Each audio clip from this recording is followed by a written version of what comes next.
안녕하세요 여러분, 영국과의 톡톡쌤입니다. 많은 학부모님들이 영국 유학을 생각하면서 몇 학년으로 들어와야 하나 고민하는 분들이 많아서 오늘은 바로 그 얘기를 좀 해볼까 합니다. 어떤 학부모님은 자녀의 나이가 10학년에 해당되는데 영국 학교가 10학년에 학생들을 선발하지도 않고 아이의 영어가 충분하지 않을 것 같아서 9학년으로 들어가야 하나 고민하기도 하시고, 어떤 부모님은 아이가 11학년에 해당이 되는데 GCSE가 10학년으로 시작하니 한 학년 낮추어서 10학년으로 가는 것이 좋은지, 아니면 11학년으로 들어가 1년 만에 GCSE를 마치는 것이 좋은지 망설이는 분들도 많습니다.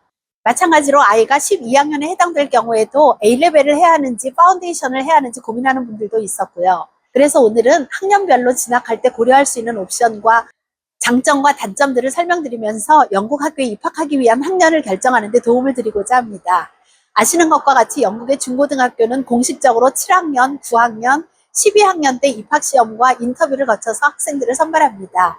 하지만 이 세 가지 경우가 모두 1년 전에 시험을 봐야 하기 때문에 아이들의 나이가 7학년, 9학년, 12학년에 해당이 되더라도 시험 시기를 놓쳐서 시험을 보지 못하는 경우가 많습니다. 하지만 자녀들이 어떤 학년에 해당이 되더라도 영국 학교에 진학하는 것은 가능하니 걱정하지 않으셔도 됩니다. 다른 영상에서도 설명드린 적이 있는데, 먼저 7학년에서 9학년까지는 아이들이 다소 영어 능력이 떨어지더라도 학년을 낮추어서 입학할 필요는 없습니다. 9학년에 해당하는 아이가 8학년으로 들어온다고 해서 영어가 안 되는 아이가 공부가 더 쉬운 것은 아니기 때문에 오히려 1년 세월과 학비를 낭비할 수 있다는 거지요. 그래서 9학년까지는 자기 나이에 맞는 학년으로 입학하는 것이 가장 바람직하다고 생각합니다. 그렇다면 10학년에 해당하는 아이를 9학년으로 입학시키는 것은 잘하는 일일까요? 영국 대학에 들어가기 위해서 원서를 작성할 때 GCSE 성적부터 포함이 됩니다. 그래서 학부모님들이 GCSE 성적을 잘 받으려면 9학년부터 준비를 잘 해야 되지 않냐고 생각하시는데, 저의 경험으로 보아 아이가 10학년 나이에 해당이 되면 10학년으로 들어오는 것이 훨씬 좋습니다. 물론 GCSE의 기초 내용들이 9학년까지 형성되기는 하지만 10학년에 들어와서 시작해도 한국 아이들이 문제가 된 경우는 거의 없었습니다. 그럼에도 아이가 11학년에 해당이 된다면 어떻게 하는 것이 좋을까요? 아시는 것과 같이 GCSE 과정이 10학년과 11학년 2년 과정이기 때문에 보통의 학교에서는 11학년의 학생들의 입학을 허용하지 않습니다. 그렇다면 1년 낮추어서 10학년으로 입학해야 할까요? 영국 아이들도 2년 하는 공부를 우리 아이가 1년 안에 할 수 있을 것 같지 않으면 10학년으로 들어가야 하겠지만, 아이가 다른 나라에서 영국의 GCSE 과정과 비슷한 내용을 이미 공부하고 있거나 2년의 내용을 1년 동안 공부할 수 있는 학업 능력이 있다고 판단되면 11학년으로 들어가면 됩니다. 이 경우에 일반 학교에 11학년으로 들어가는 경우도 있지만 1년 GCSE 코스를 운영하는 학교나 프리 A레벨 코스를 운영하는 식스폼 칼리지에 들어가는 방법도 있습니다. 식스폼 칼리지에 대한 자세한 내용은 위의 영상에서 확인하시기 바랍니다. 일반 학교에 11학년으로 들어가게 되면 다른 아이들은 이미 10학년의 내용을 모두 공부했기 때문에 11학년 진도를 나갑니다. 하지만 1년 GCSE 코스나 프리 A레벨 프로그램이 있는 학교는 GCSE의 10학년 내용부터 공부할 수 있다는 장점이 있습니다. 일반적으로 GCSE 과목을 8과목에서 10과목 정도 공부하게 되는데 1년 GCSE 과정이나 프리 A레벨 과목은 6과목 정도만 공부하기 때문에 1년에 공부하는 것이 가능하지요.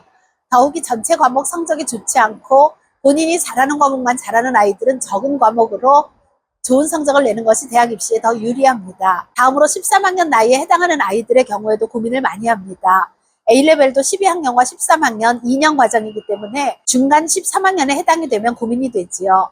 이때는 1년 A레벨 코스를 하거나 파운데이션으로 들어가야 합니다. 하지만 GCSE 과정은 1년 프로그램을 하더라도 과목 수를 줄여서 하기 때문에 별 문제가 없지만 A레벨은 좀 상황이 다릅니다. A레벨은 무조건 3과목은 해야 하기 때문에 과목별 학습량이 많아서 2년 공부할 내용을 1년 안에 한다는 것은 쉬운 일이 아닙니다. 그래서 1년 A레벨 프로그램은 13학년 나이의 학생보다는 A레벨을 2년 모두 마친 학생들이 대학에 들어가지 못하는 경우에 재수와 같은 개념으로 1년 A레벨 프로그램을 하는 경우가 대부분입니다. 그러니까 아이의 나이가 13학년에 해당이 된다면 1년 낮추어서 12학년으로 들어가서 A레벨을 처음부터 하든지, 아니면 A레벨을 하지 않고 파운데이션을 하는 것 2가지 중에 선택을 해야 하겠지요. 영국 대학을 가기 위해서는 A레벨을 하는 것이 가장 일반적인 방법이지만 A레벨 대신 파운데이션도 고려할 수 있습니다.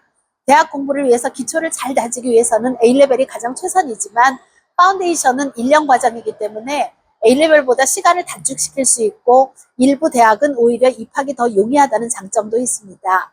파운데이션 과정은 많은 식스폼 칼리지에서 제공하고 있고 또 파운데이션 과정을 제공하는 대학이 있기 때문에 상황에 맞게 선택하면 됩니다. 지금까지 학년별로 선택할 수 있는 옵션들을 설명해 드렸는데 몇 학년으로 와야 하는지 고민하는 부모님들께 유익한 정보였으면 좋겠네요. 오늘도 함께 해주셔서 감사합니다. 다음 영상에서 만나요.